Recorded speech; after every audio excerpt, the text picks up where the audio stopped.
Salut tout le monde, salut mes mimi, salut mes non-mimi, salut tout le monde. Vous voyez, aujourd'hui je ne suis pas maquillé, je n'ai pas de perruque, je n'ai pas d'artifice, parce que je tenais à parler d'un sujet qui nous concerne tous. Je parle du coronavirus, si vous voulez, le Covid-19. Mais avant de commencer, avant d'entrer dans le vif du sujet, je vous demanderai de vous abonner, d'activer la cloche pour ne pas rater les notifications des prochaines vidéos. Depuis plusieurs semaines, on nous parle du coronavirus, du Covid-19. On nous parle que de ça, que ce soit à la télé, que ce soit à la radio, que ce soit sur des papiers, que ce soit sur les réseaux sociaux, que ce soit de bouche à oreille, on nous parle que du coronavirus. Aussi, on nous divulgue des informations pour éviter la propagation du virus. Surtout les supports audiovisuels. On voit, on entend. J'ai l'impression qu'on ne comprend pas.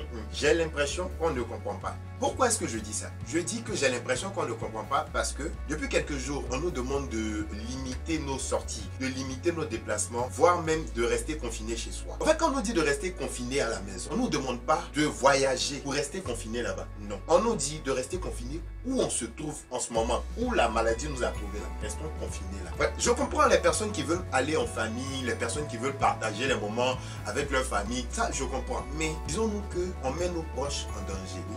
On les met en danger. Surtout si tu ne t'es pas fait dépister, que tu voyages, tu vas voir ta famille, tu veux rester confiné avec tes parents, tu les mets en danger. Parce que non seulement tu ne connais pas ta situation, tu peux être un porteur sain, tu peux avoir la maladie sans forcément avoir les symptômes. Et la période d'incubation, c'est 14 jours minimum. Donc pendant les 14 jours là, tu peux contaminer le max de population. Donc si tu vois que tu ne t'es pas fait dépister, mieux tu vas rester chez toi. C'est plus mieux, tu vas rester chez toi. Parce qu'effectuer un déplacement, non seulement ça contribue à la propagation du virus, mais aussi tu peux perdre tes proches. Nous devons rester où nous nous trouvons. Éviter d'effectuer les longs voyages, les grands déplacements, les grands attroupements. Non. Ayons pitié de nous-mêmes, nos proches. Restons où nous nous trouvons. C'est pas pour toute la vie, c'est pour une période donnée. Donc, essayons de faire l'effort pour ne pas trop effectuer les déplacements. S'il vous plaît, de grâce, évitons les déplacements. Aussi, on nous communique des moyens de prévention pour éviter la propagation du virus. Et ces moyens de prévention sont tellement simples. Je vais les énumérer. Franchement, je sais qu'on les connaît déjà, mais répéter là, ça change, ça gâterie. On nous dit de ne pas nous serrer la main, ou de faire les accolades, ou de nous embrasser. En gros, éviter tout contact. Vous comprenez? Évitons les contacts. Mais on peut se dire bonjour de loin, on peut se dire bonjour. Parce que nous sommes dans la même situation, hein, tous. Nous sommes tous dans la même situation. Donc, évitons des contacts avec d'autres personnes, des contacts humains. Évitons-les. Ça, c'est de 1. Vous voyez ce que je viens de faire là, non? Ça aussi, c'est un autre geste. Il faut éternuer dans la manche ou tousser dans la manche. Parce que si vous éternuez ou vous toussez dans la main, dans la paume, vous serez amené peut-être à saluer des gens ou à toucher des objets que d'autres personnes toucheront derrière. Donc, pour éviter même le risque, là, éternuons et toussons dans la manche ici. Troisième, on nous demande de laver les mains soigneusement avec de l'eau et du savon. Et aussi d'avoir sur soi un gel hydroalcoolique. Comme ça. Si vous n'avez pas le gel hydroalcoolique là, c'est pas grave. Vous pouvez vous laver les mains régulièrement. Voilà. Chaque 1 heure maximum. Vous lavez les mains, vous lavez les mains. Voilà. Ça permettra de tuer. J'ai dit que tuer le virus. Quatrième, évitez de vous toucher le visage. Évitez de vous toucher le visage. Pourquoi? Parce que si jamais vous sortez pour peut-être faire les courses ou pour faire en tout cas quelque chose, si vous sortez, que vous touchez un objet qui a été infecté et que vous, par inadvertance, vous touchez votre visage, vous êtes susceptible d'être contaminé. Et pour éviter ça, pour éviter la contamination, ne touchez pas vos visages. Je sais que vous êtes jolis, ça vous manque souvent, mais par moment là, prenons sur nous-mêmes et puis évitons de tout. Les masques. Concernant les masques, en fait, les masques, c'est pour les personnes qui sont atteintes ou des personnes qui sont susceptibles d'avoir le Covid-19. Les masques, c'est pas pour les personnes qui n'ont pas la maladie. Non, ça ne vous protège de rien. Les masques ne vous protègent de rien. Les masques, c'est pour éviter que les gens vous contaminent. C'est pour les contaminer. Vous comprenez? Ce que vous avez à faire, vous qui n'avez pas le Covid-19, vous qui n'avez pas contracté le virus, ce que vous avez à faire, c'est les 4 premiers conseils. Laver les mains, éviter les contacts physiques, essuyer les objets avant de les toucher. Voilà tout ce que j'ai dit auparavant. C'est ce que vous devez faire. Laissez les masques pour les personnes qui sont malades et pour les personnes qui prennent soin des malades. Donc les médecins, les infirmiers, en tout cas le corps médical. Laissez le masque.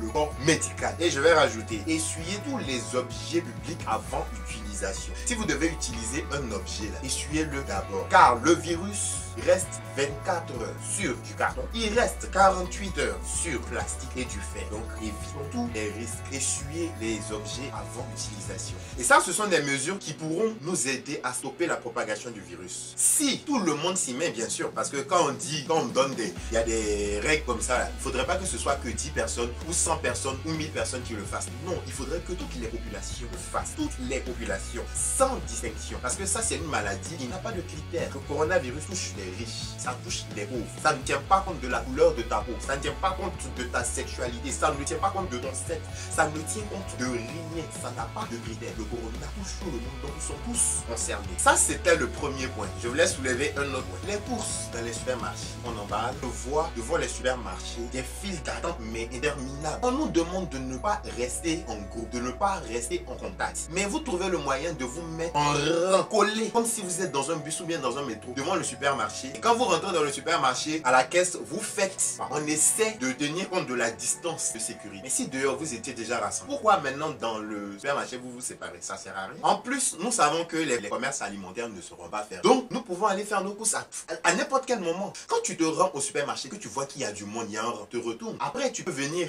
à des heures un peu raisonnables parce qu'en général, c'est le matin que c'est bondé de monde. Tu peux revenir soit le jour d'après ou à des heures raisonnables. Déjà, toi-même, tu ne te mets pas en danger et tu ne mets pas en danger les gens autour de toi parce que tu peux porter la maladie sans vraiment avoir les symptômes. Et là, tu peux contaminer. Vice versa, quoi. La personne peut avoir la maladie, peut te donner. Toi, tu vas contaminer tes proches, tout ça. C'est trop complexe. Pour éviter ça, faites vos courses non seulement à des heures raisonnables et attendez de voir quand il n'y a pas de monde faire les courses. Parce que les commerces ne seront pas fermés. Les commerces resteront ouverts. Le fait de faire ces courses à des moments où il y a moins d'affluence, non seulement vous permettra d'être en sécurité, mais aussi de ne pas biaiser vos courses. Par exemple, quand tu vas faire des courses, que tu regardes dans le chariot du voisin et que tu vois que c'est rempli, tu te dis mais attends, il y a une information que je n'ai pas eue. Est-ce la fin du monde? Mais qu'est-ce qui se passe? Du coup, toi aussi tu as mené à prendre des choses en quantité. Mais non, les commerces ne seront pas fermés. Prends ce dont tu as besoin et tu peux revenir plus tard prendre d'autres choses. Tu vois, il y a des rayons, mais quand tu vas là, tu es choqué. Automatiquement, tu dis mais attends, c'est de quoi il est question? Par exemple, le rayon PQ, le rayon de papier hygiénique. Je ne sais pas si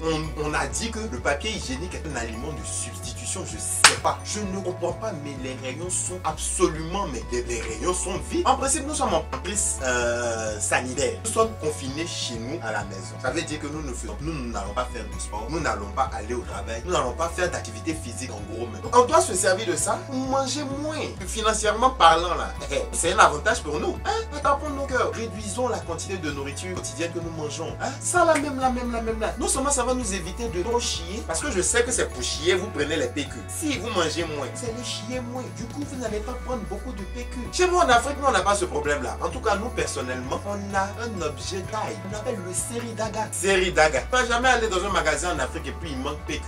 Faisons preuve de bon sens, puis limitons quand même la quantité de PQ que nous prenons. Il y a aussi le rayon d'eau minérale. Ah oui. Bon, concernant l'eau minérale, là, moi, je peux dire que je comprends. Parce qu'il y a des gens qui ne boivent pas de l'eau de robinet. Moi, j'en bois, mais ça n'a pas toujours été le cas. Parce qu'au début, l'eau minérale, c'était l'amour fou. Au début, je buvais que de l'eau minérale. Mais quand j'ai vu le nombre de plastique et la pollution que ça engendrait, je me suis dit, et aussi financièrement, parce que c'est un budget, l'eau minérale, c'est un budget. Je me suis dit, je ne vais pas commencer à boire l'eau de robinet. Et c'est comme ça que je me suis mis à l'eau de robinet. Mais ça n'a pas été facile. Ça n'a pas été facile. Mais je chiais beaucoup. Ça me donnait des indigestions. Je chiais beaucoup. J'avais la diarrhée. Mon ventre coulait. Je vous dis que péter sans chier était un challenge pour moi. Je ne pouvais pas péter sans chier. Impossible. Parce que je chiais de l'eau. Mais au fur et à mesure, mon corps a commencé à s'adapter. Et maintenant, je bois facilement de l'eau de robinet. Jusqu'à même, je me constipe avec. Donc bon, concernant le rayon d'eau, je comprends, mais je suis un peu mitigé. Attends, peut-être c'est parce que l'eau minérale, ça fait chier beaucoup les gens qui payent comme ça de PQ. Gens comme moi, comme ça, ça fait chier, donc ils prennent le PQ. Ou bien, non, c'est pas l'eau minérale qui fait chier. C'est l'eau de robinet. Les pâtes. Et je ne savais pas que les gens aimaient autant les pâtes. Non, franchement. Parce que moi, quand je faisais mes courses avant la crise sanitaire, le rayon pâtes était le rayon le plus à chaque fois. C'était une denrée que les gens ne prenaient pas vraiment. Mais maintenant, là, c'est les pâtes d'abord. Le reste, après. Je ne sais pas s'ils se disent que les pâtes qui sont au rayon là, ce sont des pâtes qui ne contiennent pas de coronavirus, du coup, ils vont manger les pâtes là. Parce que si d'autres pâtes quittent en Italie pour venir, peut-être ces pâtes là auront le corona. Donc si eux, ils mangent les pâtes qui viennent, ils vont tomber mal. Enfin, c'est... Je sais pas. J'essaie de comprendre, mais je n'arrive pas à comprendre. Pourquoi prendre toutes les pâtes dans un rayon? Tu vas manger pâtes jusqu'à... Je sais pas. Hein? Limité, il n'y a pas que les pâtes. Il y a beaucoup d'autres choses. Il y a des boîtes de conserve. Allez-y, prenez un peu de tout. Laissez un peu pour les autres. Pardonnons, faisons preuve de civisme. Pensons aux autres. Ne soyons pas individualistes. Ne soyons pas recentrés sur notre propre personne. Parce que nos proches, nos familles peuvent être dans une situation difficile comme ça, qui vont chercher à manger. Et il n'y en aura pas. Vous voulez que les gens viennent les aider, ou bien vous voulez qu'on les aide. C'est comme ça, dites-vous aussi que, ah, de toute façon, je prends là. Peut-être que quelqu'un va venir derrière moi, une personne qui aura besoin de ça. Bon, je vais laisser. Pensez un peu aux gens. Ayons pitié de nous-mêmes, La farine, je comprends pas. Là, franchement, si vous pouvez m'expliquer, dites-moi. Je sais pas si on a dit que la farine, quand tu auras fini de manger les 70 paquets de pâtes que tu as pris là, toi-même prends les 80 paquets de farine que tu as allé chercher là, fabriquer tes pâtes. Je sais pas. Ou bien c'est pendant la période de confinement là que vous allez devenir pâtissier. Je sais pas. C'est quel amour pour la farine. Ou bien on vous a dit que la farine là, ça soigne le corona. Non. Pardonnons, aidons-nous. Nous sommes tous dans une situation difficile. Entraidons-nous les uns les autres. Faudrait que chacun soit le policier de son âme. Faudrait que chacun ait une petite partie de son cerveau qui pense aux autres. Non, ne soyons pas individualistes, s'il vous plaît. Parce que c'est si tout le monde met la main à la pâte. Oui, c'est ça, la main à la pâte. La pâte à la main. En tout cas, c'est si tout le monde se met ensemble qu'on pourra sortir de cette crise sanitaire. Si on ne veut pas que ça dure, entraidons-nous les uns les autres. C'est une crise mondiale. Ce n'est pas un seul pays qui a. C'est le monde.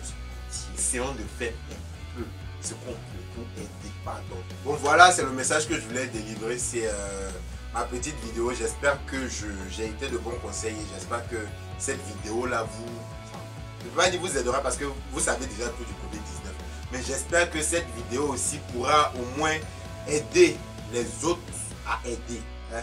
J'espère vraiment. C'était la petite pierre que je voulais apporter à l'édifice parce qu'il y a beaucoup d'autres youtubeurs, beaucoup d'autres personnes qui ont fait des vidéos. Moi, c'est le petit plus que je voulais apporter.